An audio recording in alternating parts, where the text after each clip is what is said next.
Bien, pues ya directamente tenemos la primera pregunta de David Alcázar. Pregunta: algunas personas sin mala intención, pero con un profundo desconocimiento de la realidad objetiva, afirman que nunca hay que usar la violencia y rechazan toda autoridad. ¿Podría hablarnos sobre la concepción marxista-leninista de la violencia y la autoridad? Mira, Lenin explica que el marxismo rechaza toda violencia contra el individuo, lo dice así tajantemente. No se puede decir que el marxismo es violento, que busca atentar contra la vida, contra el ser humano, porque busca la paz y respetar al ser humano. Ahora bien, el marxismo parte del análisis del conocimiento, de cómo las gasta las clases dominantes, explotadoras, opresoras, en la tesitura de no perder el poder. Y como lo que se trata es de tomar el poder político y de construir un estado de democracia, de justicia, es necesario asumir la necesidad de la violencia revolucionaria. Porque además, a lo largo de la historia, ya señala Marx que la violencia ha ejercido como partera de la historia. Incluso Maquiavelo, un gran pensador precursor del pensamiento revolucionario burgués, en su obra El Príncipe, señala que es mejor para la paz saber aplicar puntualmente la violencia y no dejarse pudrir situaciones de injusticia que a la larga van a aumentar el grado de violencia que tiene que aguantar y que tiene que soportar una sociedad humana. De manera que podemos decir que esa es la consideración de la violencia, sabiendo y recordando que la primera reivindicación de la Revolución de Octubre fue la paz, y que del horror de la Primera Guerra Mundial salió la Revolución de Octubre con su reivindicación de la paz, la Tercera Internacional, la Internacional Comunista,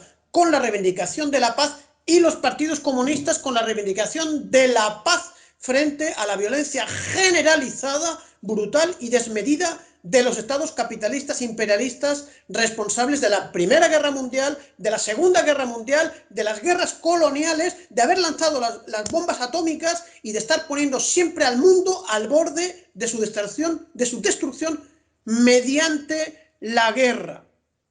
La segunda cuestión, preguntó David, ¿cómo era, Carmen?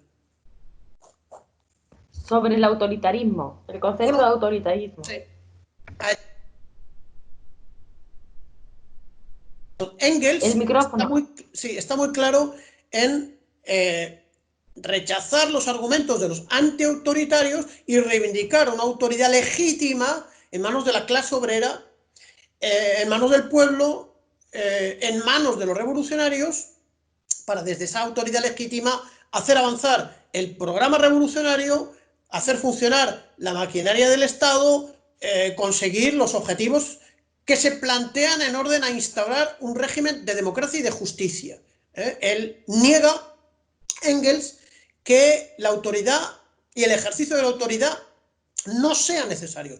Son necesarios. La autoridad legítima de los obreros y de los campesinos permitió hacer la paz, permitió entregar la tierra a los campesinos, permitió construir una potente industria socialista y permitió aplastar al fascismo en la Segunda Guerra Mundial. Eso es un poco la posición del marxismo respecto a la autoridad. Edgar Telles pregunta: ¿es el Estado y la Revolución una obra demasiado avanzada para la época? Algunos marxistas señalan que Lenin pecó de utopismo a la hora de describir el Estado proletario futuro. En realidad no es avanzado, porque cuestionar el Estado y la Revolución significa cuestionar a Marx y a Engels, ¿no? Es una muestra de la genialidad de Lenin, que es capaz de abstraerse de las condiciones objetivas de un perseguido por Kerensky, que tiene que esconderse y que aprovecha el tiempo para, digamos, sintetizar las enseñanzas, compilar, agrupar lo que no tuvieron tiempo de hacer Marx y Engels en un pensamiento homogéneo, la visión de Marx y de Engels sobre el Estado revolucionario.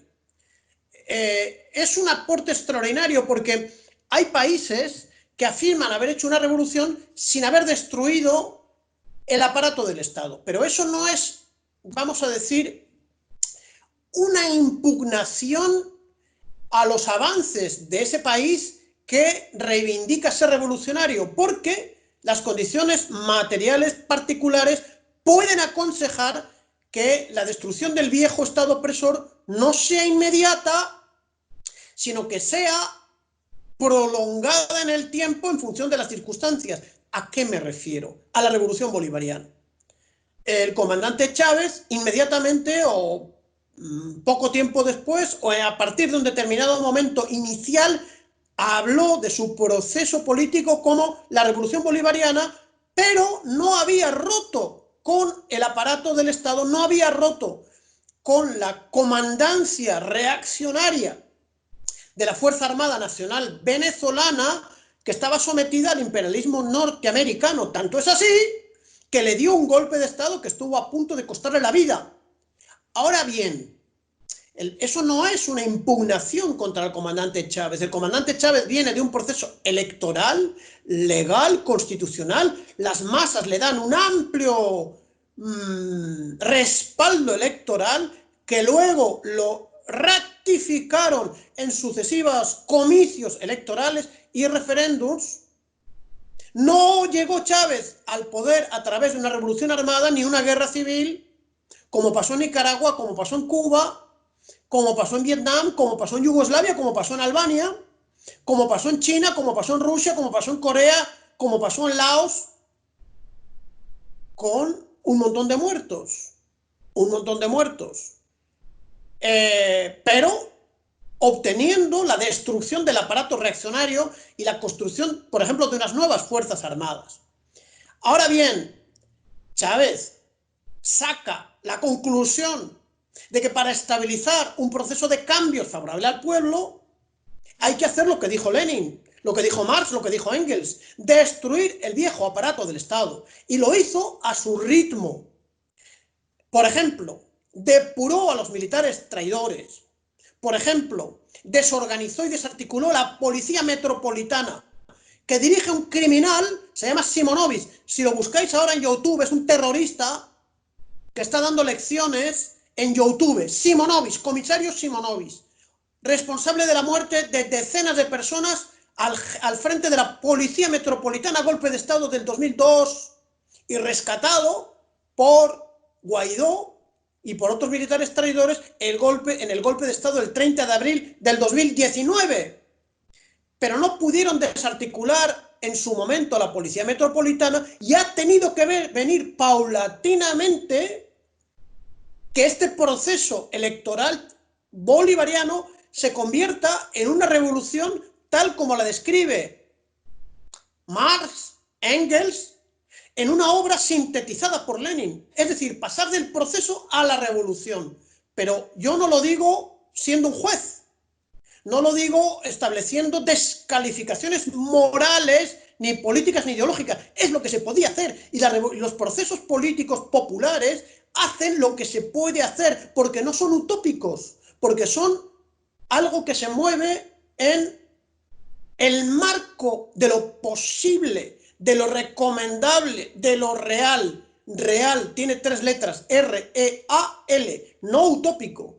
De manera que ese aporte que da Lenin no es utópico, es un aporte extraordinario. Si nuestra República Democrática hubiese desarticulado el alto mando encabezado por Franco y por otros bandidos, nos hubiésemos ahorrado una guerra civil. Si Salvador Allende hubiese desarticulado y no hubiese creído las promesas de lealtad del criminal traidor Pinochet y los jefes de los ejércitos chilenos y los carabineros, no hubiese debido el golpe de Estado de Kissinger, de la CIA y de estos traidores contra el gobierno de la Unidad Popular.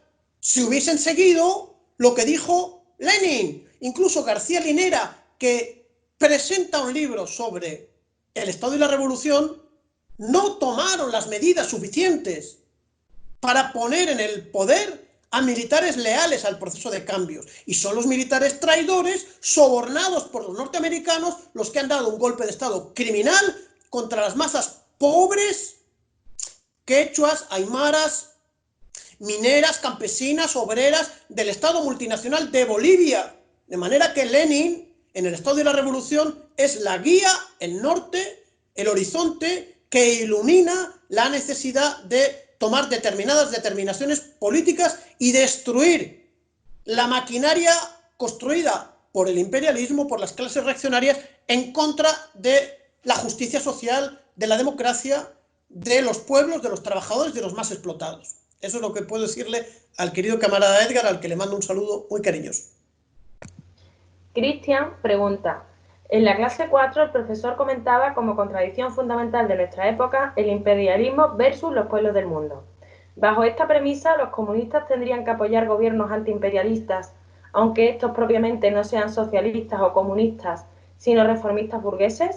¿Este planteamiento es correcto, aunque no sea igual a los posicionamientos de Lenin respecto al reformismo burgués que criticó Lenin en el Estado y la Revolución, asumiendo los diferentes contextos y la desorganización de la clase obrera, como sucede en México?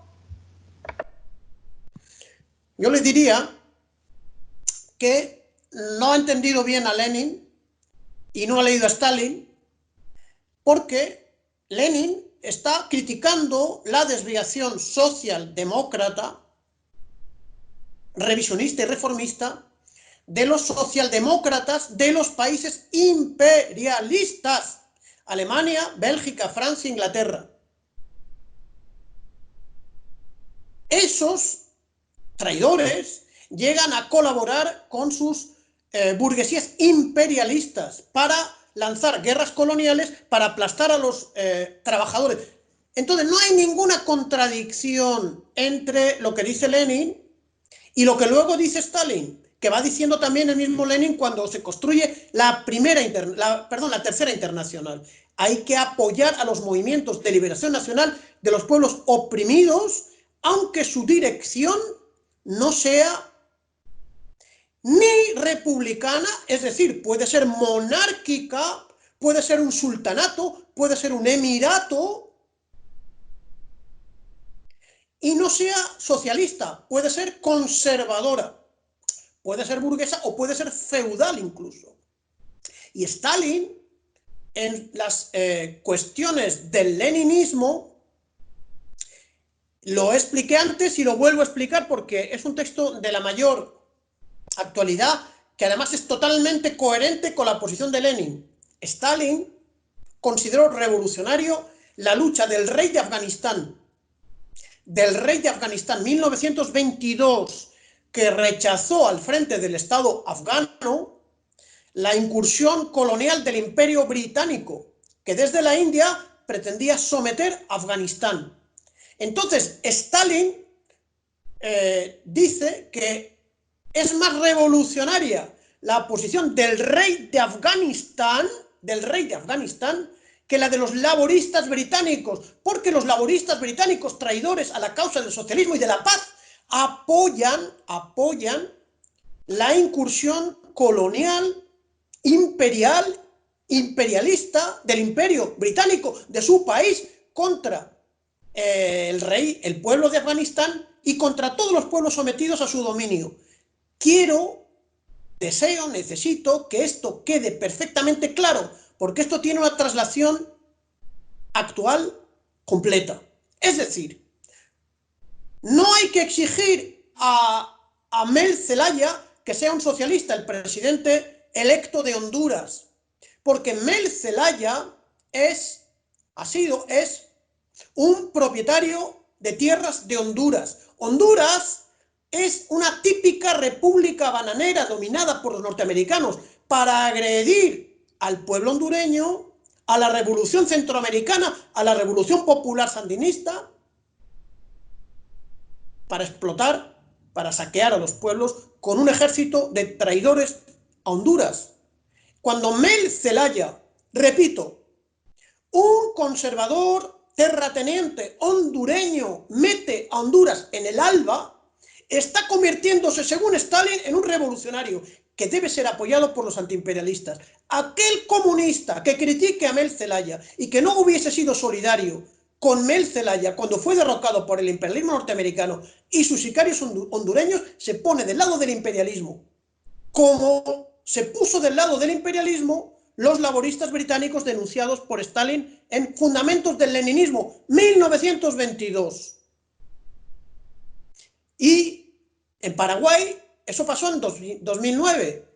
En el 2011, el golpe de Estado fue contra un obispo que era presidente del Paraguay.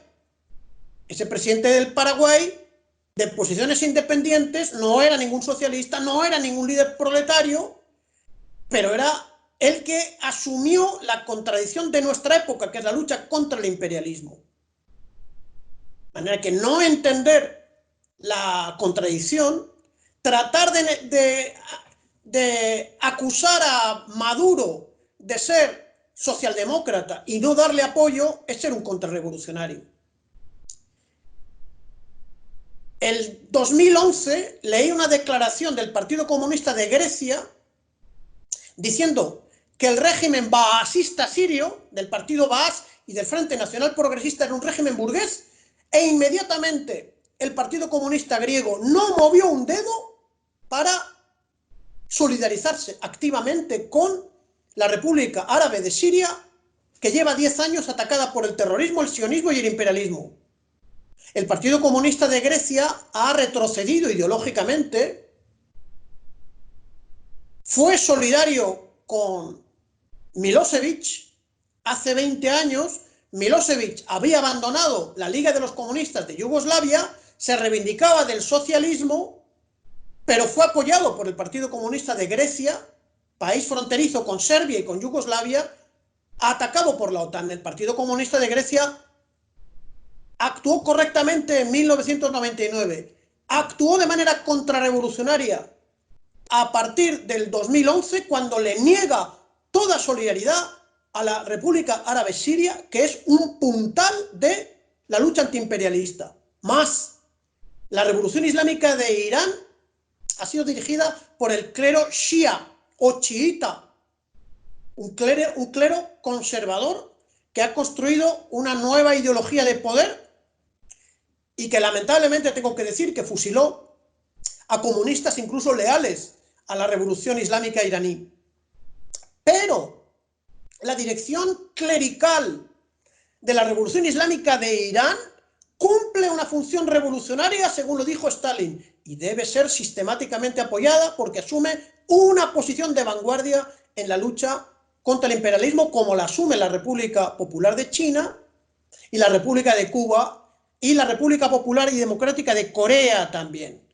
Pero Irán, por sus dimensiones, ahora mismo en la situación de desafío al imperialismo norteamericano y al bloqueo que está haciendo contra Venezuela, tiene una función de vanguardia, que no puede haber un verdadero comunista en la tierra que no organice la solidaridad de Irán en solidaridad a su vez con la República Bolivariana de Venezuela. Creo que teórica y prácticamente el que no me entiende es porque no me quiere entender.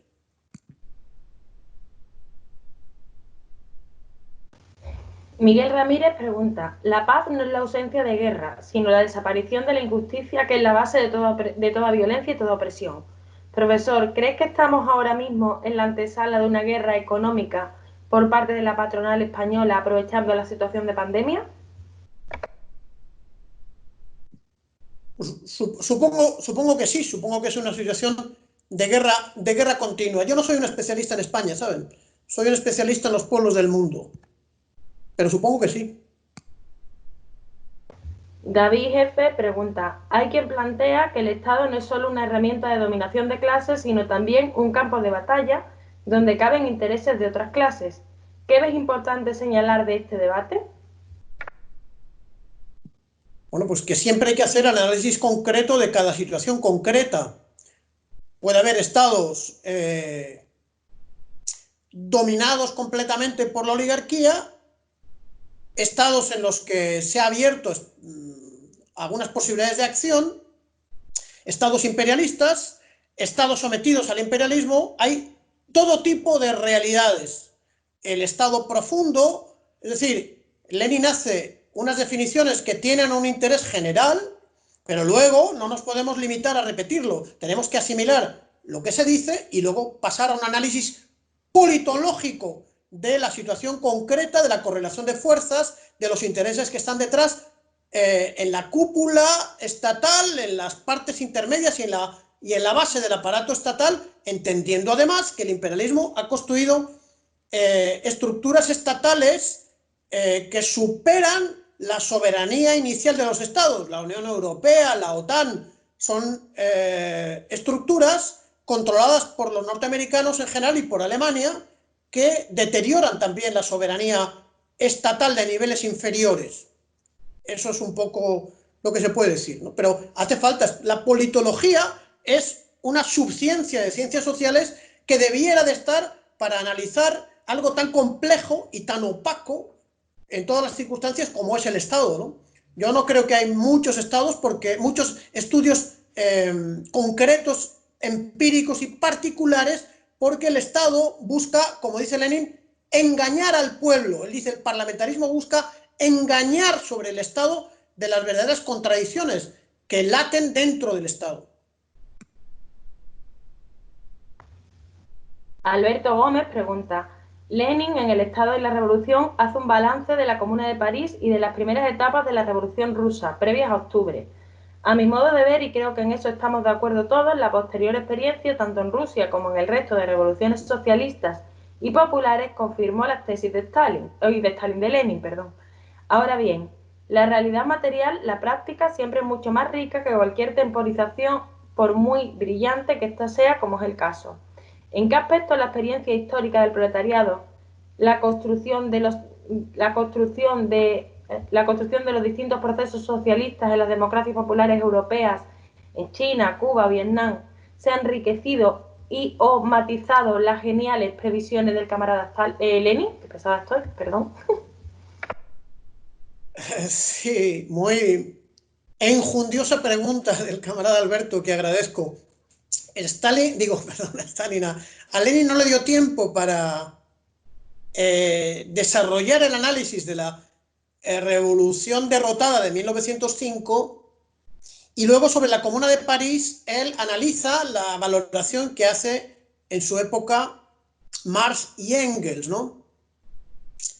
Es cierto, Stalin dice que la teoría es la sistematización de la práctica, y es muy acertado, me parece, lo que dice el camarada Alberto, porque desde 1917, cuando la humanidad entra en una fase distinta, que es la fase de transición real, no teórica, del capitalismo al socialismo, ahí se abre una experiencia de estados de nuevo tipo, estados totalmente distintos, que provienen de la destrucción del aparato del Estado anterior, aunque la dialéctica de Marx siempre señala que de la nueva sociedad siempre se podrán establecer las herencias, los legados de la antigua sociedad.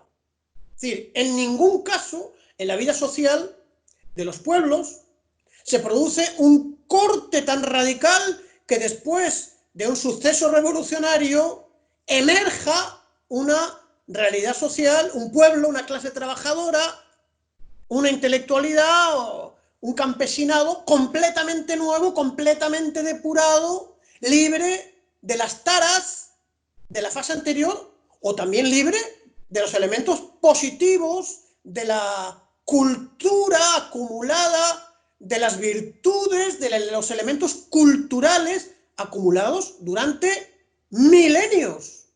Por eso en China muchas veces se escucha que detrás de la cultura política de los comunistas y del Estado popular chino hay 6.000 años de feudalidad. Y yo pregunto, ¿cuántos años de feudalidad hay detrás de las relaciones políticas y de la cultura política española? Ahí hay mucho tiempo también, hay siglos de de brutalidad feudal, de ideología de cruzadas, de cultura depredadora, y nos encontramos que continuamente hay campañas para blanquear los crímenes del Imperio Español, que son imperofobia, nos dice una señora, que parece que es de Málaga, ¿no? O sea, hablar de Bartolomé de las Casas casi nos va a llevar a la cárcel dentro de poco, ¿no? Porque Bartolomé de las Casas es un antiespañol. Es decir, Rusia sí fue capaz de cortar con una revolución, con una trayectoria de embellecimiento del nacionalismo opresivo zarista, de la opresión que representaban los zares. En España no. En España no ha habido un corte, nos tenemos que calar una cultura inquisitorial. Bueno, entonces, ¿cuál es la síntesis de esta nueva etapa desde 1917? Pues hay que hacerla colectivamente, hay numerosas obras, hay una experiencia extremadamente rica. Mire, esta semana pasada, en Sarajevo, nosotros decimos Sarajevo, ellos dicen Sarajevo, donde habitaban, por cierto, judíos españoles, judíos sefarditas, recibidos por el Imperio Otomano, que llegó a estar en Bosnia y Herzegovina. Masas bosnias han salido con los retratos de Tito, porque están diciendo que la mentira de la independencia de Bosnia y Herzegovina y del fascismo que tomó el poder hace 25 años en Bosnia ya no se la calan más, y están diciendo que hacen una lectura positiva de la civilización socialista desarrollada por la revolución yugoslava. A mí eso me parece de la mayor importancia. No busquemos de momento textos académicos, porque la academia está calladita sobre la evolución que están haciendo los pueblos de Yugoslavia, del este europeo, de lo que fue la Unión Soviética en relación a una etapa gloriosa. Incluso hay sectores de la izquierda en América Latina que no han conocido el socialismo de Europa del Este, que hablan de los crímenes, de lo mal que pasó, de que no eran las previsiones de Lenin. Como dijo Oscar Niemeyer, que es el principal arquitecto de Brasil, cuando cayó la Unión Soviética, Oscar Niemeyer dijo: yo cuando veo a la Unión Soviética veo 75 años de gloria. Y eso es lo que piensan ahora los yugoslavos bosnios, que están hasta la madre de los terroristas de Al-Qaeda, de los asesinos ustashas y probablemente también de los nacionalistas monárquicos serbios, y que añoran el periodo glorioso de convivencia y de construcción socialista que fue la República Socialista Yugoslava Federal de Bosnia y Herzegovina. Ahora nos dirán los académicos burgueses que es el mito, que la sociedad necesita un mito, y por eso hablan de Al-Ándalus como un mito. También van a decir que la Bosnia socialista y yugoslava era un mito, la mitología, el mito. No, no es verdad. Habrá que hacer y habrá que preguntarles a los pueblos de Bulgaria, de Rumanía, de Yugoslavia, de Albania, de Alemania del Este, de Hungría, de Polonia, de Ucrania, de Rusia, qué opinan entre el socialismo, que tenía defectos, más defectos tenemos nosotros que aquellos, y lo que les ha traído el capitalismo, la sumisión a la OTAN, el nacionalismo fascista, la llamada economía de mercado y 30 años de capitalismo, ¿no? Eso es un poco lo que puedo decir. Coro pregunta: ¿la clase obrera organizada, por ejemplo, en el Estado español, podría forzar la salida de la UE y librar la batalla en el propio Estado para después unirse a otros estados europeos que hagan lo mismo y convertir la UE en los Estados Proletarios Unidos de Europa? Sin duda, si la clase obrera española y de los pueblos españoles, de todas las nacionalidades, llegase a ese nivel de conciencia y de organización, podría hacerlo todo, porque no creo que hay ningún retraso mental de los pueblos españoles, de los pueblos de la península, en relación a los pueblos del Imperio Ruso, o del Caribe, o de China, o de Asia, que han hecho milagros, de los Balcanes, que han hecho el milagro de acabar con la opresión de construir estados de nueva democracia, como llamaban en China, de dictadura proletaria, como llamaban en la Unión Soviética, de democracia popular, como llamaban en Europa del Este, de estado de independencia, como llaman en Cuba, pero hace falta que la clase trabajadora se organice, se eduque, y como dice Lenin, ¿dónde están las fuerzas de izquierda para educar revolucionariamente a los trabajadores? Porque los y las trabajadores y trabajadoras no van a obtener conciencia viendo y educándose en los aparatos ideológicos del Estado. No la van a tener. Van a desarrollar todo tipo de perversiones ideológicas, que es la situación en la que estamos ahora. Hay desafíos muy importantes. ¿Que se puede? Por supuesto que se puede. Incluso en las condiciones actuales debería aprender mucho la clase trabajadora española de la lucha de los chalecos amarillos en Francia, de la lucha contra los recortes de las pensiones en Francia, del avance de los revolucionarios en Bélgica, de las luchas en Grecia, de las luchas en Italia, de la experiencia del Partido Comunista de Portugal, y no estoy hablando de 1917, estoy hablando del año 2019 y del año 2020, y no estoy hablando de la China ni de Rusia, estoy hablando de Portugal, de Bélgica, de Italia, de Holanda, donde hay experiencias positivas y avanzadas, donde siguen ejerciendo un rol social las fuerzas revolucionarias, donde sigue estando la cultura marxista, y no se permiten tonterías como se permiten en, yo creo que el estado más conservador de toda Europa, que es el Reino de España. David Alcázar pregunta, ¿fue la República Española durante la Guerra Nacional Revolucionaria 1936-1939 un régimen de carácter popular y no de tipo burgués? ¿O simplemente fue un régimen burgués al uso como los de los países de su entorno?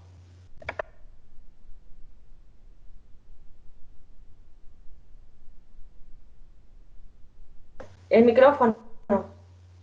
Digo que recomendaría, para estudiar esto que pregunta el querido camarada, una obra extraordinaria en 3 tomos, 1, 2 y 3, que se llama Guerra y Revolución en España 1936-1939, publicada por Editorial Progreso, Moscú, 1966, y elaborada por una comisión del Partido Comunista de España, presidida por Dolores Ibarruri e integrada por Manuel Azcárate, Luis Balaguer, Antonio Cordón, Irene Falcón y José Sandoval. Un trabajo absolutamente extraordinario, con mapas maravillosos del avance de la guerra, de la situación del Estado español, que es una obra editada en la Unión Soviética, 1966, que aclara todo eso. El Partido Comunista de España dijo a los anarquistas y a los trotskistas del POUN una máxima muy importante: primero la victoria, luego la revolución. Cuando los trotskistas del POUN y los anarcotraidores de la FAI dijeron que primero había que hacer la revolución, había que expropiar a los pequeños campesinos de Huesca y de Zaragoza, que había que traicionar a la Generalitat y al Frente Popular y a la República levantándose en armas, como pasó en Barcelona, lo que hicieron es no entender la realidad, no comportarse en revolucionarios y favorecer la rebelión de Franco. Fue sin duda un Estado antifascista que fue, como dijo Stalin, la causa de la humanidad avanzada y progresista, en un telegrama que mandó al gobierno de la República Democrática Legítima. Voy a repetir, telegrama de Stalin: la causa de la República Española es la causa de la humanidad avanzada y progresista. Y fue la Unión Soviética el único Estado que dio apoyo político, diplomático, militar a la resistencia heroica en la Guerra Nacional Revolucionaria de los pueblos españoles contra el fascismo, que fue sin duda el primer episodio de la Segunda Guerra Mundial y de la guerra del fascismo contra los pueblos del mundo, ¿no?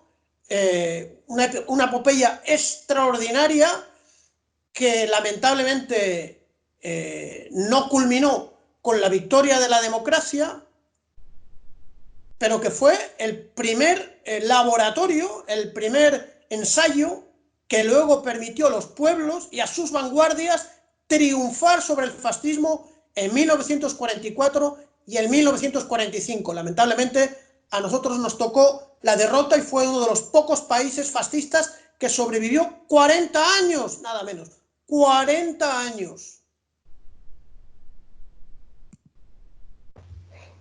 Alberto Gómez pregunta, ¿debemos entender que pese a ser el Estado español un país imperialista, al serlo de segunda fila, los comunistas deberíamos defender al gobierno de coalición frente a la agresión imperialista yanqui que representa Vox y compañía, aunque sea con matices? Hombre, vamos a decir que hablar de un ataque norteamericano a través de Vox es un poco excesivo, ¿no? Porque es verdad que Vox es un aparato aliado, apoyado, sostenido por el imperialismo norteamericano, lo mismo que el PP, pero ¿qué podemos decir del PSOE, no? Con su tradición felipista, ¿no? ¿Qué podemos decir de un Sánchez que en enero del 2019 pidió, ordenó, exigió, como si fuese Fernando VII, que mandaba sobre la Capitanía General de Caracas, que el presidente Maduro convocase elecciones? Ahora bien, sin duda, la presión solidaria y luego la resistencia del pueblo venezolano y probablemente el gobierno de coalición ha favorecido que esa posición tan reaccionaria de Sánchez en relación a Venezuela no la haya seguido manteniendo, ¿no? Y hay que reconocer que Izquierda Unida y el Partido Comunista de España no tienen una posición de sumisión como la tuvo Sánchez. En realidad, mi opinión es que es tan brutal la posición extremista, violenta, golpista y reaccionaria de Vox que se convierte en un elemento para preferir a este gobierno tan blandito que es presentado por estos extremistas casi como un gobierno bolchevique. ¿Qué pasaría en España si hubiese un gobierno democrático popular que exigiese la salida de la OTAN, una reforma agraria, la expropiación de las empresas privatizadas, un plan de empleo, una serie de medidas democráticas favorables a los intereses de los trabajadores y a la independencia del Estado español, ¿no? ¿Qué pasaría? ¿Qué es lo que no dirían, no? Esta es la ferocidad de esta oligarquía española que está totalmente sometida al imperialismo. Digamos que sigue siendo un país imperialista. No creo que el gobierno de coalición quiera romper con el imperialismo norteamericano ni salir a España de la OTAN.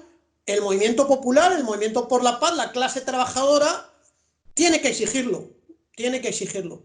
La reivindicación de la paz, que los recursos para la OTAN tienen que ir al desarrollo de los bienes, de los servicios públicos, a aumentar el bienestar de la población, a reindustrializar el país y a tomar las medidas democráticas que mucha gente está viendo que son necesarias, ¿no? Y yo creo que los fuerzas fascistas no pueden ser legales ni siquiera en un régimen de democracia burguesa. Tienen que ser ilegales como lo son en Alemania, que es un país bien reaccionario. No se puede ser nazi en Alemania, no sé por qué se puede ser franquista legalmente en el Reino de España. David Alcázar, ¿qué significa el Estado profundo? ¿Qué papel juega en los países imperialistas y subdesarrollados? Bueno, eso del Deep State es un recurso que utilizan en la prensa para calificar algo que ya es evidente, que los Estados Unidos no tienen nada que ver con ninguna democracia y que fuera, al margen de las caras horribles de los mandamases norteamericanos, Trump, Pompeo, Elliot Abrams, el bandido este, ya denunciado por Noam Chomsky en un libro muy interesante que se llama La Quinta Libertad, este bandido cubano, miamero, gusano, Marcos Rubio y todos los demás, detrás de estos hay el verdadero poder. Y es un poder, además, que está sometido a fuertes contradicciones, a luchas internas, que domina los aparatos ideológicos y que expresa la contradicción de intereses económicos, pero que haya sido analizado por algunos politólogos y sociólogos norteamericanos.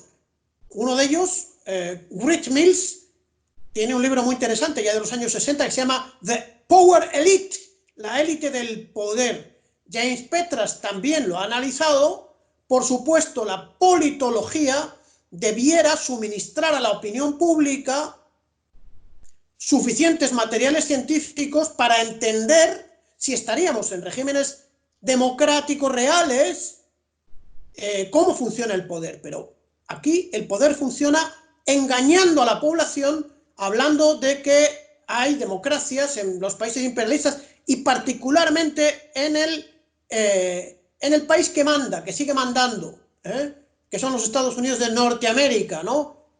Bueno, nos hicieron famosos los chicos de la Complutense, ¿no? Bueno, pues habrá que exigirles, ahora que están en el gobierno, que no abandonen el uso de la politología para ofrecernos materiales sobre cómo funciona el poder político. Si no lo hacen ellos, que están muy ocupados gestionando el poder, los tendremos que hacer otros, ¿no?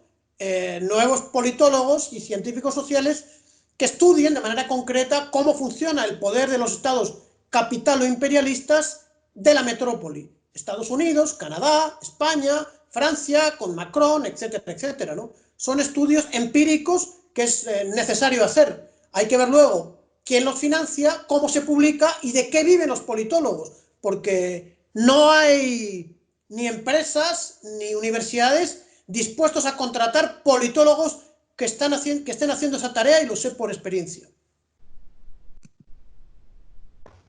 Connolly pregunta: ¿qué potencial revolucionario crees que tendría un proceso independentista serio en Cataluña?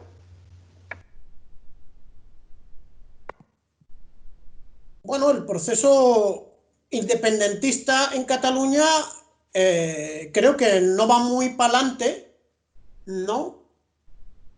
El referéndum fue brutalizado por el gobierno del Partido Popular y luego la derecha catalana ha tratado de pedir ayuda a Israel, a Alemania, a la Unión Europea, demostrándose, además, que estas autoridades y dirigentes de derecha no son muy dialécticos, que se diga, porque siempre la OTAN, la Unión Europea, Alemania e Israel van a preferir una España unida, pero muy plegada, muy disciplinada, muy sometida a los intereses militares, económicos, comerciales, culturales, tecnológicos, del imperialismo alemán, norteamericano, etcétera, ¿no? Y es lo que ha pasado. Ni un solo movimiento de Alemania, de Israel, de la Unión Europea, de la OTAN, a favor de la independencia de una Cataluña burguesa. Estas son las condiciones reales. Yo creo que lo que no acepta el imperialismo es ya no una república española. Lo podría aceptar una república española dentro de la OTAN, aunque no cabe duda de que la monarquía española representa una garantía reaccionaria que es muy cómoda para los imperialistas occidentales. Pero una república, a la italiana, a la francesa, a la alemana, no sería un inconveniente. Ahora, una república popular sería un problema. Una república popular y federal sería un problema. Yo creo que eso sería inasimilable, ¿no? Lo que sería inasimilable es que se repitiese lo que dijo Companys, que proclamó el Estat català, pero leal a la República Democrática Española y leal a la lucha antifascista de todos los pueblos contra el enemigo común, que era el fascismo. Lo que pasa es que estas circunstancias ya han cambiado y es difícil pedir que haya una lealtad en torno a la monarquía, al rey, que lo estuvo insultando al pueblo catalán. El pueblo catalán fue ultrajado, fue humillado, ¿no? Parecía que a la derecha le interesaba generalizar el odio entre los pueblos y no la amistad entre los pueblos. Y de hecho le dio muchos réditos electorales fomentar el anticatalanismo visceral y brutal. Lo verdaderamente revolucionario es lo que dijo Joan Comorera, lo que dijo Lluís Companys, lo que dijo Pepe Díaz y lo que dijo Jesús Larrañaga. La unidad popular y federal dentro del respeto a las libertades nacionales y dentro de la unidad de los trabajadores por una causa común, republicana, federal, socialista.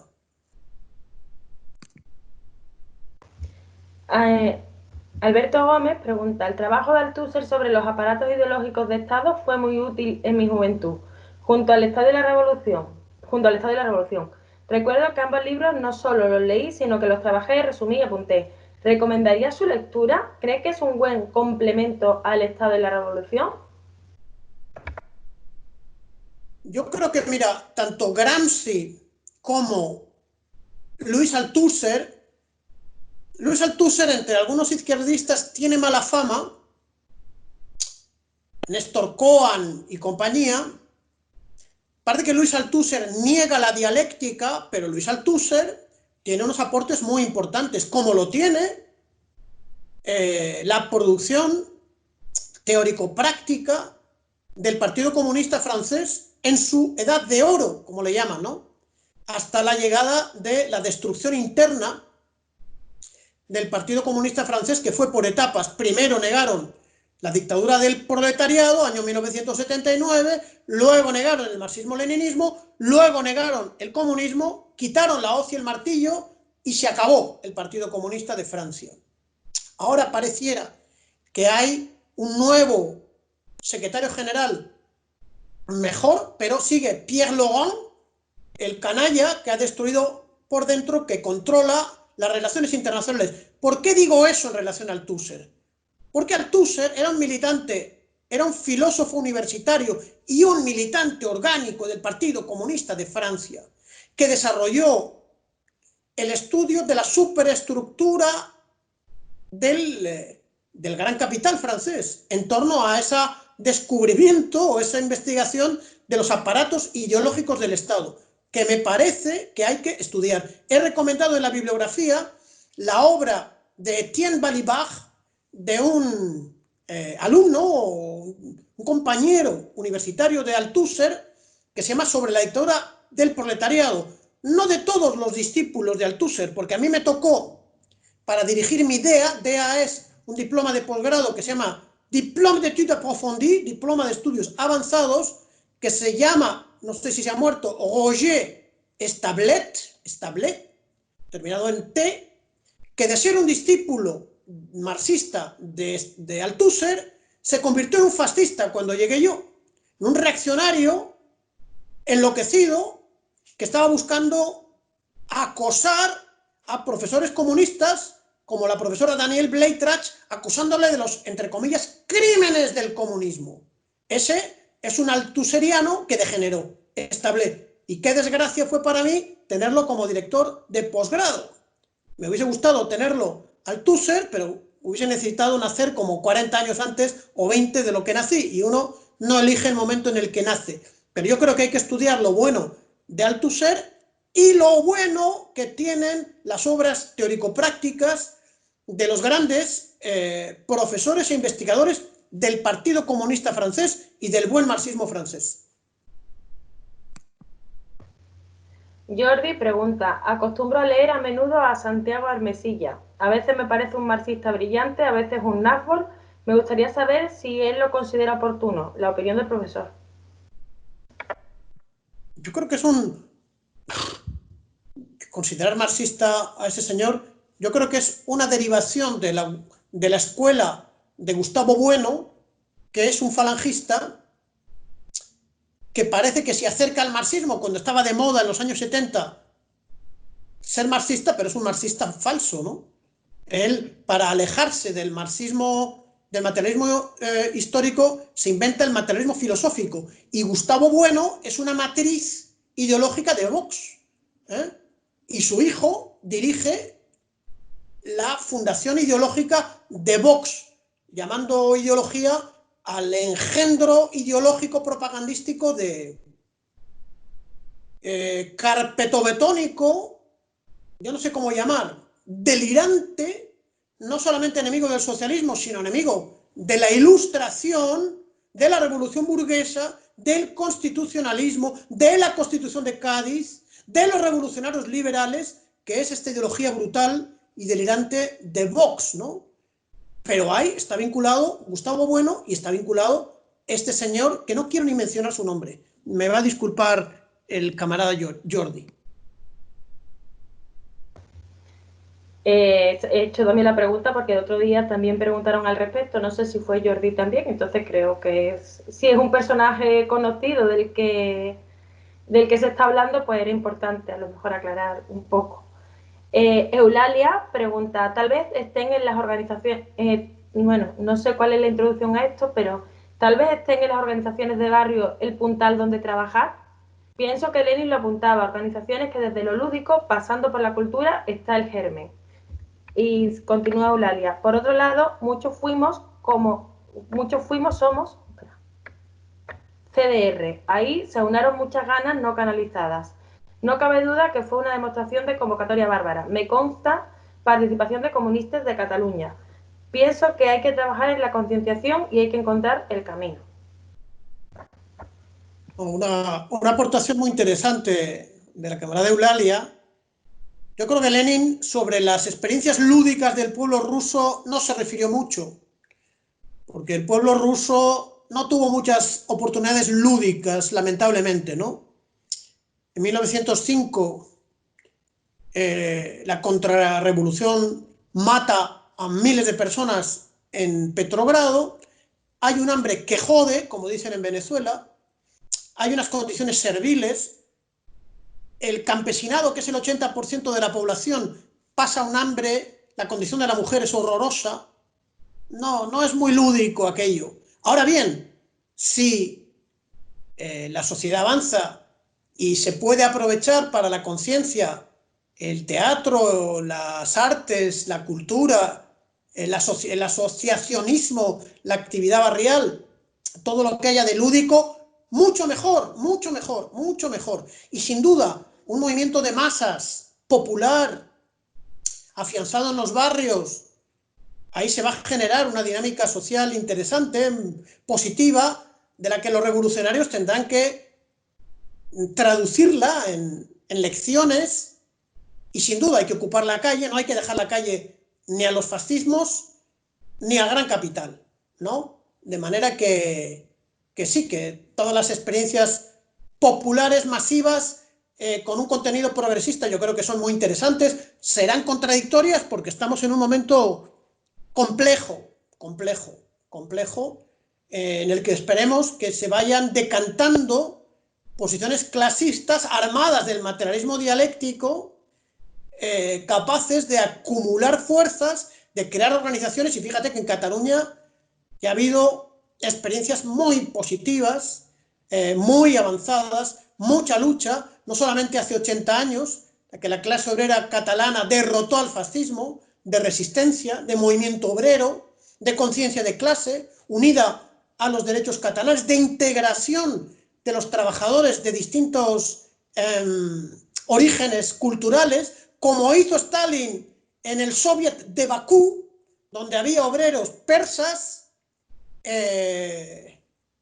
azerbaiyanos, musulmanes, cristianos, judíos, rusos, georgianos, y eso pasó en Santa Coloma de Gramenet, donde había, en pos del socialismo y de la lucha contra Franco, obreros andaluces, extremeños, castellanos, murcianos, junto a trabajadores catalanes, y haya quedado lecciones de lo que trabajó en la buena época, en la Edad de Oro, el PSUC, el Partit Socialista Unificat de Cataluña, ¿no?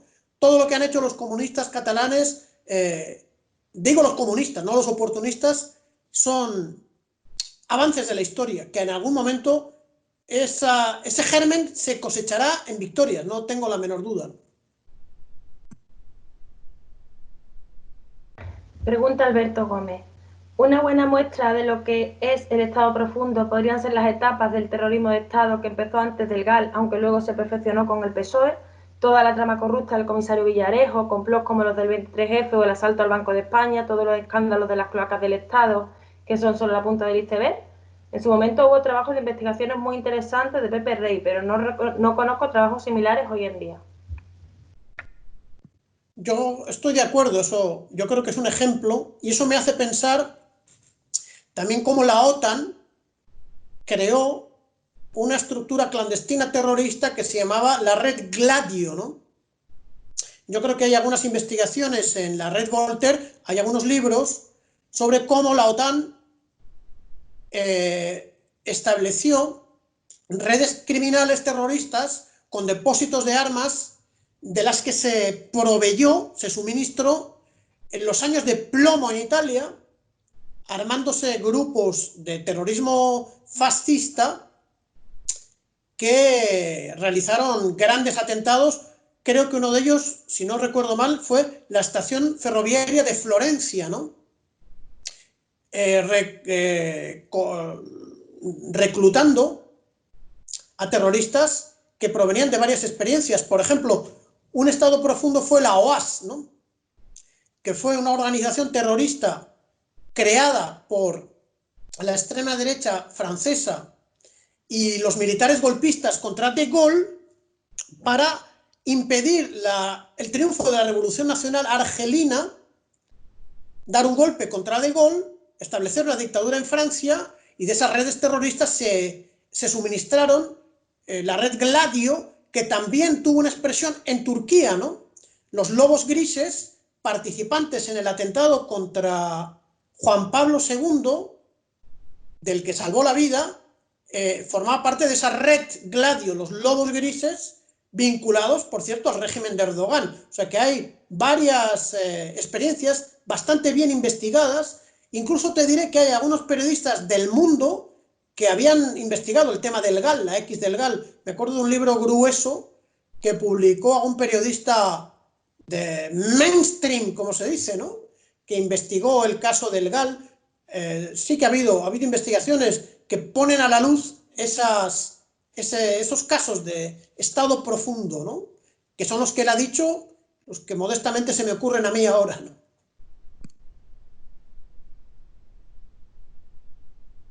Connolly pregunta, respecto al futuro, ¿cómo ves la disputa entre el imperialismo estadounidense, OTAN y China? ¿Cómo crees que afrontarán los Estados Unidos el ocaso de su imperio? Hay